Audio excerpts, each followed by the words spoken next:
Lord Chesterfield's letters to his son, dated January 25th, 1746, Dublin Castle. Dear boy, as there are now 4 mails due for England, one of which at least will, I suppose, bring me a letter from you, I take this opportunity of acknowledge it beforehand, and you may not accuse me, as you once or twice have done, of negligence. I am very glad to find by your letter, which I am to receive, that you are determined to apply yourself seriously to your business, to attend to what you learn in order to learn it well, and to reflect and reason upon what you have learned, and your learning may be of use to you. These are very good resolutions, and I applaud you mightily for them. Now, for your last letter, which I have received, you rebuke me very severely for not knowing, or at least not remembering, that you have been some time in the fifth form. Here, I confess, I am at a loss what to say for myself, for on the one hand, I own it is not probable that you would not at the time have uh, communicated an event of that importance to me, and on the other hand, it is not likely that if you had informed me of it, I would have forgotten it. You say that it happened 6 months ago, in which, with all due submission to you, I apprehend you are mistaken, because that must have been before I left England, which I am sure it was not, and it does not appear in any of your original manuscripts that it happens since.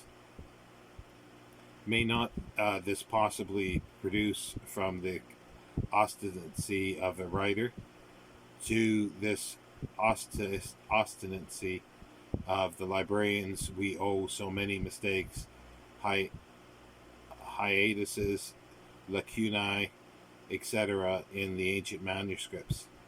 It may here be necessary to explain to you the meaning of the Occitantes library, which I believe you will easily take. These persons, before printing was invented, transcribed the works of authors, sometimes for their own profit, but oftener, as they were generally slaves, for the profit of their masters. In the first case, dispatch more than accuracy was their object, for the faster they wrote, the more they got.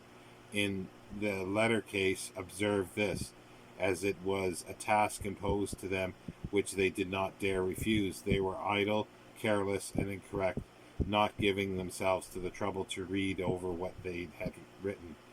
The celebrated Atticus kept a great number of these transcribing slaves, and got uh, got great sums of money by their labors.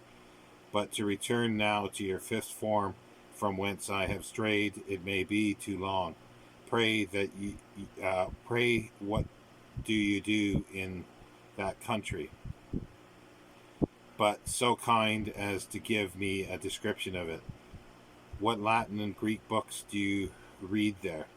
Are your exercises of invention, or do you still put the bad English of the Psalms into bad Latin, and only change the shape of Latin verse from long to short, and from short to long? People do not improve uh, singly by traveling, but by the observations they make, and by the keeping good company where they do travel. So I hope in your travels through the fifth form, you keep company with Horace and Cicero among the Romans, and Homer and Xenophon among the Greeks, and you are got out of the worst company of the world, the Greek epigrams. Marshall has wit, and is worth your looking into sometimes, but I recommend the Greek epigrams to your supreme contempt. Good night to you.